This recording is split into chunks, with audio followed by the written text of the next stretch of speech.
Hello, I'm Miles McQuillen, Assistant Vice President on the Private Client Group for another episode of Investing Fundamentals.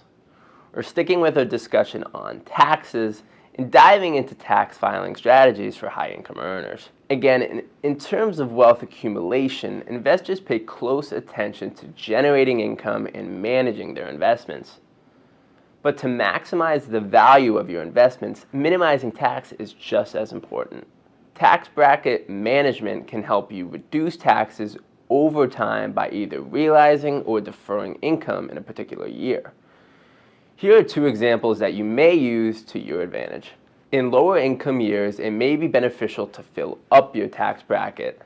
Say you're typically in the 35% income tax bracket, but your income was lower than usual this year, putting you in the 32% tax bracket.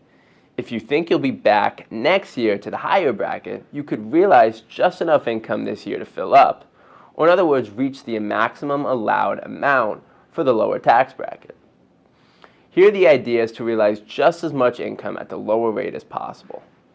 To do this, you could perform a Roth conversion, take a qualified distribution from your tax-deferred accounts, or harvest investment gains. Conversely, during higher income years, the appropriate tax filing strategy would be to reduce your taxable income. The higher income could be due to a sizable bonus, large RMDs, or significant capital gains.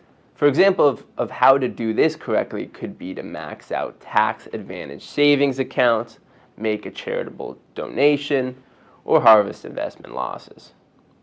Paying attention to your income with regard to tax bracket management is incredibly important to generating and preserving wealth. We encourage all viewers to read more to fully comprehend these dynamics or get in touch with your relationship manager here at Gabelli. Thanks for tuning in again, and as always, see you next week.